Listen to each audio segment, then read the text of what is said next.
Mindfulness, the Best Friend Ever by Phra Paisal Visalo, narrated by Usavadi Sintusen. Meditation enables us to be with ourselves and also talk to ourselves, sometimes silently, sometimes loudly, sometimes frustratedly, and sometimes happily. You can see how silent or how loud your mind is. We need time to converse with ourselves, to see ourselves, because most of the time our attention is turned to our surroundings, to television, to books, to work, or to our families. We do not have much time to be with ourselves, despite the fact that we should be our own best friends. The practice of meditation is the way to make yourself your own best friend as much as it can be. There is another kind of friend, a bad friend, the friend who seems to agree with us all the time, who spoils us without ever resisting or disagreeing with us. This is not a good friend. A good friend is a friend that keeps reminding you of the proper way of living, who keeps reminding you not to be lost in yourself. Mindfulness works like that. It keeps calling your mind not to be spoiled, not to indulge in your thoughts, be they good thoughts or bad thoughts. Those who have mindfulness will be aware of this. You can observe for yourself how long you have spoiled your mind. You let your mind be distracted all the time. You never try to call it back to its proper place. You just follow it and support it. When your mind gets angry, you follow the anger. When your mind is frustrated, you let it dwell on its frustration. You never call your mind back. Sometimes you may try, but you don't have enough strength to call it back. You let your mind indulge in anger. You get lost in anxiety or suffering. Now, with mindfulness, you can be a good friend to yourself. You'll be able to call your mind back to its proper place, to the present moment, to the present activity. We are not going to spoil our minds anymore. We'll be able to turn our attention to the place where it can experience non-suffering, go beyond suffering. You may call it happiness, if you like, but if you have insight, you will know that happiness is also a kind of suffering. Suffering is like the head of the snake, while happiness is like its tail. When you touch the tail of the snake, it doesn't bite you instantly, but the snake will turn around and bite you for sure. That is why we should go beyond happiness and suffering. This state can only be achieved with mindfulness. Now we are able to be our own best friend, a noble friend, or Kalyanamit in Bali. Suffering is like weeds. Weeds are undesirable in some respects, but if you arrange them properly and skillfully, they can live peacefully with the flowers and become part of a beautiful garden. Weeds are not useless all the time. In some situations, they are very beneficial. They become herbs or decorative plants in the garden. Learn how to arrange the ugliness or the undesirable qualities in your life properly and skillfully, so they can be transformed from harmful to beneficial properties. Anger can be transformed. Anxiety can be transformed. Jealousy can be transformed. Hatred can be transformed. But these transformations are not possible if you do not know how to come to terms with them. So this is how we can be our best friend. Do not regard ourselves as the enemy. A lot of people hate themselves. They cannot bear themselves because they find a lot of bad things in themselves. That is the kind of relationship and the kind of experience we should avoid. Use mindfulness or awareness to accept, and use these bad things for the benefits of your spiritual well-being and for your daily life. As you know, there are two ways of practice, formal and informal. You should combine these two ways of practice. In fact, informal practice is very useful.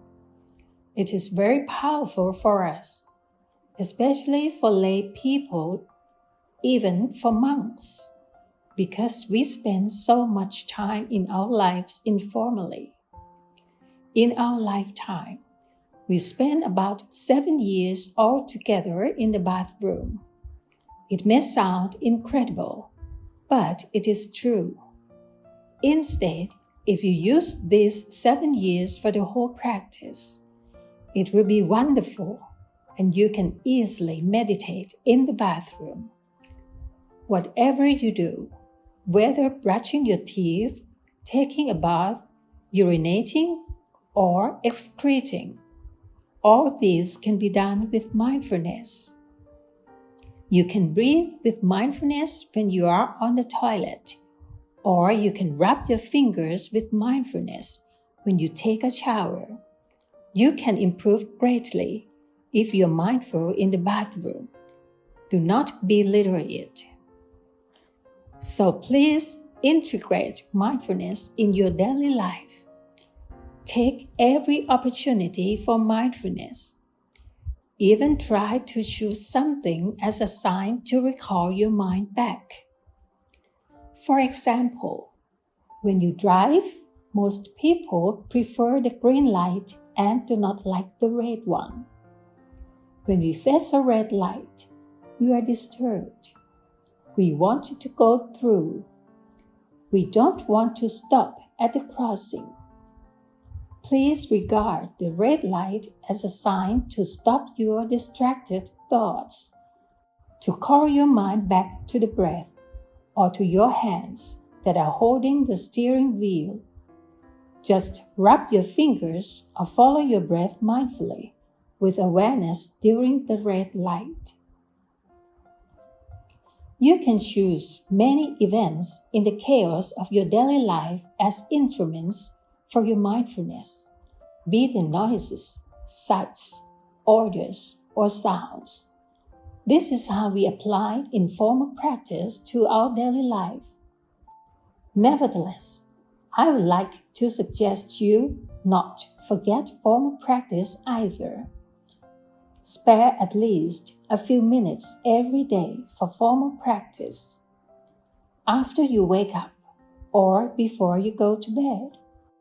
The 10 minutes or half a day or one day in your week will expand the meditation zone in your daily life from 10 minutes to 20 minutes to 30 minutes and so on.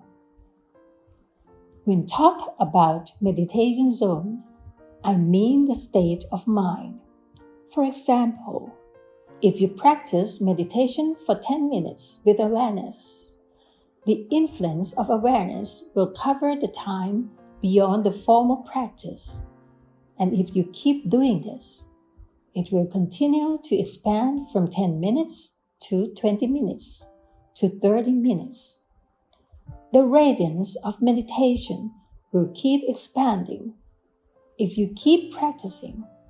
And this is what I call meditation zone in terms of time, influence, and the state of mind. Eventually, people around you will be affected by your mindfulness and by your awareness. This is how you can transform them by your own natural being. Peace can be experienced by the people around you, as can compassion and loving kindness. If you have loving kindness, it will radiate out from you, and people will be affected by it. The same is true for mindfulness. It also radiates and affects the people around you positively. Please keep reminding yourself to apply practice to your daily life in suitable and skillful ways. There is no formula for this, but the point is to take advantage of everything, every moment, every event, every occasion for mindfulness. Even the death of somebody you love, even the harsh words you hear, can be transformed to be positive and beneficial for you and other people. Similar to garbage that has been transformed into flowers and food for us to eat. The food that we eat and beautiful flowers that we admire are grown out of compost or garbage. Their roots transform garbage or compost into life, into vitality, and into beautiful flowers. In closing, I suggest you keep practicing, and you will find that your mind will come back more and more quickly. You already have mindfulness and awareness in your mind. Please use them over and over. Unlike the body, if you use your muscle too much, it becomes fatigue. But mindfulness is not like that. The more you use it, the more powerful it becomes. So do not waste it or spare it. Just use it. Then it will always come to your mind and become your best friend ever.